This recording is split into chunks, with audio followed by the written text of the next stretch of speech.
Buenas noches a cada uno de ustedes. Estamos en otro tiempo devocional. El título de hoy es El proceso que cambiará tu destino para siempre. Vamos a entregar este tiempo al Señor para que sea Él hablándonos y dándonos entendimiento en esta noche. Amado Padre Celestial, venimos ante ti, Señor, rendidos, Padre Santo, porque esos procesos que muchas veces tú pones en nuestras vidas, Señor, no solamente nos destruyen, pero sabemos que tienen un propósito, Señor. Ayúdanos a entender esos procesos por los que estamos pasando, Señor, y rendirlos a ti, Señor, para que tú obres en nosotros y hagas tu voluntad en cada uno de nosotros, mi Dios. Todo esto te lo pedimos a ti, bendito Padre, en el glorioso nombre de tu Hijo Jesús. Amén.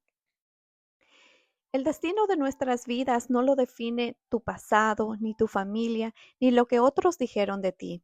Lo que lo define es cómo haces tu proceso que tienes hoy. Muchos huyen, otros se quejan, pero muy pocos entienden el proceso. El proceso es la antesala del propósito que Dios tiene para ti. Si tú desprecias el proceso, perderás tu destino, pero si abrazas el proceso, verás la gloria de Dios en tu vida como nunca antes. Muchas veces lo que antes parecía fluir con facilidad, de repente se detiene y quedamos sin entender por qué. Un día tenía todo, al otro día no tengo nada. ¿No es eso lo que pasó en Éxodo 16 del 20 al 21? Aquí vemos como Dios mismo frena lo que antes fluía porque nos estaba enseñando dependencia. También hay momentos en los que clamamos y parece que el cielo está guardando silencio, pero ese silencio no es ausencia, es el mismo silencio que experimentó Job cuando dijo, he aquí yo iré al oriente y no lo hallaré, y al occidente y no lo percibiré. Su muestra, esto muestra poder al norte.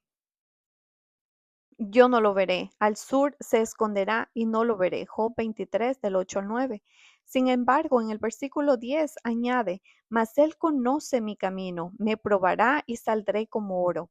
También pasamos por situaciones que sobrepasan nuestras fuerzas, como lo que confesó el apóstol Pablo en 2 de Corintios 1:8. Pues fuimos abrumados sobremanera más allá de nuestras fuerzas, de tal modo que aún perdimos la esperanza de conservar la vida. Concluye que todo esto fue para no confiar en el mismo, sino en el Dios que resucita a los muertos. A veces las heridas más profundas no vienen de los enemigos, te la causan los más cercanos. Así lo expresó David en el Salmo 55 del 12 al 24. Porque no me afrentó un enemigo, lo cual habría soportado, ni se alzó contra mí el que me aborrecía, porque me hubiera ocultado de él, sino tú, hombre, al parecer íntimo mío, mi guía y mi familiar, que juntos comunicábamos dulcemente los secretos y andábamos en amistades en la casa de Dios. Esa traición también forma parte del proceso de Dios. Personas cercanas a ti en tu contra, los ataques, la humillación de los que más amas es parte del proceso de Dios en tu vida. En medio de todo esto, nuestro carácter, nuestra fe y nuestra obediencia son puestos a prueba como el oro en el fuego, primera de Pedro 1:7, para que sometida a la prueba vuestra fe, mucho más preciosa que el oro, el cual, aunque perecedero, se prueba con fuego, sea hallada en alabanza, gloria y honra cuando sea manifestado Jesucristo. Es ahí donde Dios mide si lo que tenemos es apariencia o verdadera convicción. ¿Qué pasa cuando lo que pensábamos que tenía seguro, tambalea? Tal vez descubrimos que lo que dijo Jesús en Mateo 7 del 26 al 27, la casa fundada sobre la arena se derrumba cuando vienen los vientos y las aguas. El proceso sacude todo lo inseguro para que lo eterno permanezca. Dios sabe que el proceso es lo que te pule, es lo que te moldea, es lo que prueba tu fe, tu carácter y tu obediencia. A veces nos aferramos tanto a lo inseguro que hoy está, pero mañana se puede ir. Puede ser tu esposo, tus hijos, tus finanzas, tu trabajo, tus cosas materiales, inclusive tu salud. A veces Dios va a tocar eso para que en ti esa seguridad que pertenezca a lo eterno. Dios siempre nos va a llevar a un punto de rendición total, como en el Getsemaní, donde Jesús exclamó, pero que no se haga mi voluntad, sino la tuya. Lucas 22:42. Va a llegar ese punto en el proceso en que vas a decirle, Señor, está bien, yo me rindo, que no se haga mi voluntad, sino la tuya. Rendir lo que creemos nuestro y que nos hace sentir que tenemos derecho. Rendir lo que nos hace decir, así soy yo. Lo que te hace pensar que si no lo tienes en tu vida, no tiene sentido. Ríndelo para que puedas abrazar lo que realmente Dios te va a entregar. Cada señal que vemos en nuestra vida confirma que no estamos abandonados, que no estamos desamparados, que no estamos solos. Estamos siendo procesados por la mano del Padre que nos está preparando para un destino mayor. El primer proceso que pasó Cristo fue el desierto. El Espíritu mismo lo llevó ahí. No fue el diablo, ni una casualidad, ni una mala decisión. Fue el Espíritu Santo quien lo condujo a la prueba. Mateo 4:1. Entonces Jesús fue llevado por el Espíritu al desierto para ser tentado por el diablo. El desierto no es un error del camino, es parte del camino. Ahí no hay multitudes, no hay aplausos, ni pan. Solo está la voz de Dios y las tentaciones del enemigo. Solamente ahí, en ese terreno seco, se revela realmente quién eres y en quién confías. Jesús pasó hambre, enfrentó tentaciones, soportó silencio, pero cada respuesta que dio fue palabra y ese proceso selló el inicio de su destino. Primero, en el desierto fue un escenario de preparación y afirmación de identidad. Antes de ser levantado al desierto, Cristo escuchó la voz del Padre en el bautismo, Mateo 3:17. Este es mi Hijo amado, en quien tengo complacencia. Inmediatamente después, el diablo atacó esa identidad diciendo, si eres hijo de Dios, primero vamos a recibir lo que somos en Cristo. Soy una hija de Dios, soy una mujer virtuosa. Dios me ha dado un llamado, Dios me ha dado un ministerio, me ha dado dones. Pero ahí viene el enemigo a decirte lo contrario. Tú no sirves para nada, tú no tienes dones, tú no tienes virtudes, tú no estás tan bonita, tú estás gorda tal vez. Así como lo dice en Mateo 4:3, y vino a él el tentador y le dijo, si eres hijo de Dios, di que estas piedras se conviertan en pan. En ese desierto Dios te hablará a ti, pero ahí mismo el tentador intentará sembrar dudas sobre tu identidad. Dios a ti te escogió antes de la formación del mundo, te formó en el vientre de tu madre como hombre o mujer. Cuando llegan esos pensamientos, esos deseos, es el enemigo quien quiere confundir tu identidad. Segundo, el desierto fue un campo de batalla espiritual. Jesús se enfrentó a la tentación en tres dimensiones: pan, necesidades básicas; templo, orgullo espiritual; y templo del mundo, que es el poder y la gloria. ¿Cómo respondió ante esto Jesús diciendo, escrito está? En Mateo 4:4, él respondió y dijo, está escrito está, no solo de pan vivirá el hombre, sino de toda palabra que sale de la boca de Dios. Mateo 4:7, Jesús dijo, escrito está también, no tentarás al Señor tu Dios. Y en Mateo 4:10, entonces Jesús le dijo, vete Satanás, porque escrito está, al Señor tu Dios adorarás y solo a Él servirás. ¿Cómo respondes tú cuando te ves en este tipo de situaciones? Cuando tienes necesidades básicas y no sabes qué hacer, cómo suplirlas. ¿Escuchas la voz de Dios o la voz del enemigo y te dejas tentar? La utilidad del desierto es enseñarte que no vives de emociones ni de recursos humanos, sino de la palabra de Dios. Tercero, el desierto fue un entrenamiento para su ministerio, Lucas 4:14, y Jesús volvió en el poder del Espíritu a Galilea. Jesús no salió del desierto debilitado, sino fortalecido con poder. Dios permite los desiertos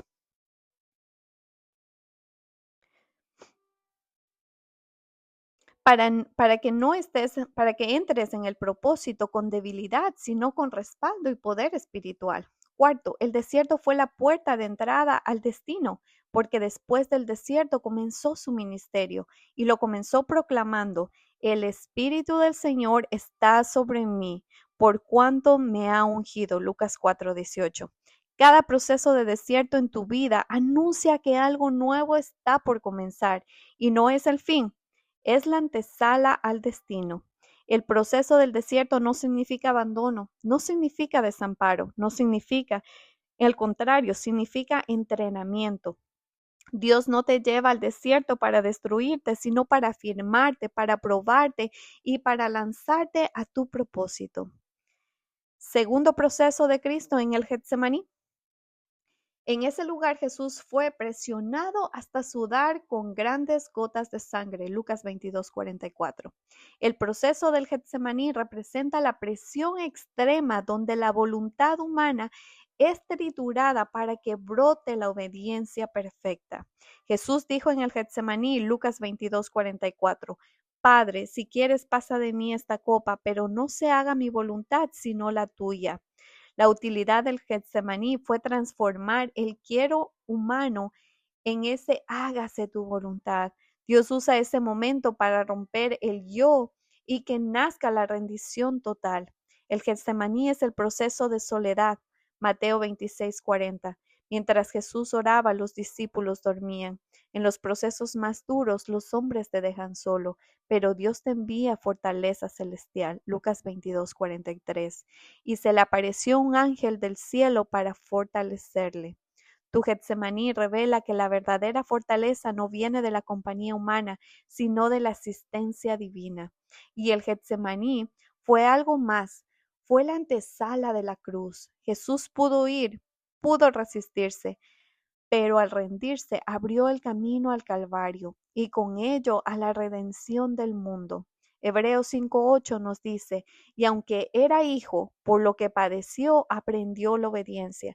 Tu Getsemaní siempre te prepara un fruto mayor. Sin rendición no hay victoria, sin obediencia no hay gloria. No has visto tu victoria en tu vida, no te has rendido lo suficiente. No has visto gloria en tu vida, no estás obedeciendo como deberías hacerlo. El Getsemaní en nuestras vidas es ese proceso donde nos confronta a entregar lo más difícil, nuestra voluntad y nuestros planes, nuestra agenda, nuestro ego, nuestra carne, nuestros proyectos, nuestro yo. En ese lugar donde el Padre te pide soltar lo que más amas, no para destruirte ni para causarte dolor, sino para darte lo que realmente te corresponde en el propósito eterno. El desierto prueba tu identidad, pero el Getsemaní prueba tu voluntad. Y solo el que rinde su voluntad en el Getsemaní está listo para cargar su cruz. Tercero, el tercer proceso de Cristo lo vamos a conocer como la cruz. Aquí no solo se rinda la voluntad como en el Getsemaní, aquí se entrega la vida misma. La cruz era un instrumento de vergüenza y de muerte reservado para criminales. En esta época, en esa época, pero en Cristo lo que era maldición se convirtió en victorias. Gálatas 3:13 nos dice, Cristo nos redimió de la maldición de la ley, hecho por nosotros maldición. La cruz es ese lugar donde todo pecado, donde toda maldición, donde toda condena fueron clavados y el justo pagó por los injustos. Primera de Pedro 3:18. En la cruz se cumplió la justicia divina, Romanos 6:23.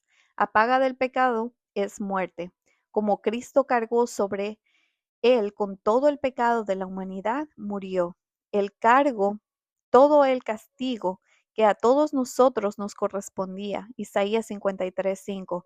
Mas el herido fue por nuestras rebeliones, molido por nuestros pecados. El castigo de nuestra paz fue sobre él. La utilidad de la cruz es darnos acceso a la gracia, a reconciliarnos con el Padre y abrir un camino nuevo y vivo. Hebreos 10 del 19 al 20 nos dice, así que hermanos, teniendo libertad para entrar en el lugar santísimo por la sangre de Jesucristo, por el camino nuevo y vivo que Él nos abrió antes del velo, esto es de su carne. La cruz de Cristo fue el proceso de obediencia hasta la muerte. Filipenses 2:8 nos dice, estando en la condición de hombre, se humilló a sí mismo, haciéndose obediente hasta la muerte y muerte de cruz. No fue la fuerza del clavo la que le sostuvo, sino la fuerza de su obediencia y de su amor. En la cruz aprendemos que la verdadera obediencia no se mide en palabras, sino en entrega total. La cruz fue lugar de intercambio divino, 2 Corintios 8:9, porque ya conocéis la gracia de nuestro Señor Jesucristo, que por amor a vosotros se hizo pobre, siendo rico, para que vosotros con su pobreza fueseis enriquecidos. Él llevó nuestra pobreza para darnos riqueza. Él cargó nuestros pecados para darnos justicia. 2 Corintios 5:21 dice, al que no conoció pecado por nosotros lo hizo pecado, para que nosotros fuésemos hechos justicia de Dios en él. El cuarto proceso de Cristo es la resurrección. La resurrección no solo fue volver a la vida, sino vencer a la muerte. Hechos 2:24, al cual Dios levantó, sueltos los dolores de la muerte, por cuanto era imposible que fuese retenido por ella. La resurrección significa victoria definitiva sobre la tumba y la garantía de la vida eterna. Romanos 4:25 nos dice, el cual fue entregado por nuestras transgresiones y resucitado para nuestra justificación. Sin resurrección no hay evangelio. Cristo resucitó de entre los muertos. Es esa nuestra garantía, darnos una nueva posición. Ya somos justificados, ya somos libres y ya tenemos acceso al Padre. La resurrección confirma la gloria del Hijo. Romanos 1:4 dice que fue declarado Hijo de Dios con poder según el Espíritu de Santidad por la resurrección de entre los muertos. La resurrección no solo venció la muerte, sino que confirmó públicamente lo que ya era eterno, que Cristo es el Hijo de Dios con poder. La resurrección abrió un nuevo destino para nuestras vidas. Primera de Pedro 1:3 dice, bendito el Dios y Padre de nuestro Señor Jesucristo, que según su grande misericordia nos hizo renacer para una esperanza viva por la resurrección de Cristo de los muertos. Es por su resurrección y ahora nosotros tenemos esa esperanza viva y una herencia incorrumpible. La resurrección en tu vida es ese proceso donde Dios te levanta de lo que parecía acabado. Es cuando el matrimonio que estaba muerto resucita, cuando la fe que parecía apagada vuelve a encenderse, cuando lo que perdiste en lágrimas se convierte en testimonio de gloria. Quinto, el quinto proceso de Cristo, la exaltación y la ascensión. Cristo, después de resucitar, no se quedó en la tumba ni en la tierra. Estuvo un tiempo, pero se fue exaltado al lugar más alto, Filipenses 2:9, por lo cual Dios también le exaltó hasta lo sumo y le dio un nombre que es sobre todo nombre. La exaltación significa que la obediencia de Cristo fue recompensa con la gloria y con la autoridad eterna. Cristo está sentado a la diestra del Padre, intercediendo por nosotros, como lo dice Romanos 8:34, y desde ese trono gobierna sobre toda potestad, autoridad y dominio. Efesios 1 del 20 al 21. La utilidad es que tenemos un sumo sacerdote vivo que ora por nosotros y reina con poder sobre todo nombre. Hechos 1 del 9 al 11 nos dice, y habiendo dicho estas cosas, viéndolo ellos, fue alzado y le recibió una nube que lo ocultó entre sus ojos. Y estando ellos con los ojos puestos en el cielo, entre tanto que él se iba, he aquí se pusieron juntos a ellos dos varones con vestiduras blancas, los cuales también le dijeron, varones Galileos, ¿por qué estáis mirando al cielo? Este mismo Jesús que ha sido tomado de vosotros al cielo, así vendrá como le habéis visto ir al cielo. Su exaltación es la promesa de su regreso. Tu proceso también es exaltación. Ese proceso es cuando Dios te levanta, cuando te pasaste por el desierto, que es lo que Dios usa para levantarte después de que pasaste por el Getsemaní, que pasaste por la cruz, que pasaste por la tumba. Es el tiempo donde Dios honra tu obediencia y te abre las puertas que nadie puede cerrar y confirma públicamente lo que Él hizo en secreto. Primera de Pedro 5:10 nos dice, mas el Dios de toda gracia que nos llamó a su gloria eterna en Jesucristo, después que hayas padecido un poco de tiempo, Él mismo os perfeccione, afirme, fortalezca y establezca. La exaltación no viene antes del dolor, viene después de él. Los procesos de Cristo no terminan en la cruz ni en la tumba, terminan en un trono, porque todo proceso de Dios siempre termina en gloria. La exaltación no viene porque la busques, llega porque perseveraste en el proceso. Estar en proceso no es estar en tinieblas, es estar en la escuela de Dios. En el desierto no pierdes, no te pierdes, te encuentras. En el Getsemaní no fracasas, te rindes. En la cruz no mueres sin sentido, mueres para vivir. En la resurrección no celebras un final, celebras un nuevo inicio. Y en la exaltación no buscas tu gloria, disfrutas de la gloria de Dios sobre ti. El proceso no es la tumba, es el vientre donde Dios te forma. Lo que hoy parece oscuro, en realidad es el taller donde Dios está esculpiendo tu destino. ¿Vas a seguir huyendo de tu proceso o vas a abrazarlo para que Cristo cumpla tu propósito en ti? Lo sé, mis amados, los procesos pueden ser muy duros, te pueden quebrantar tanto que no vas a tener ganas de seguir adelante, de seguir luchando por eso.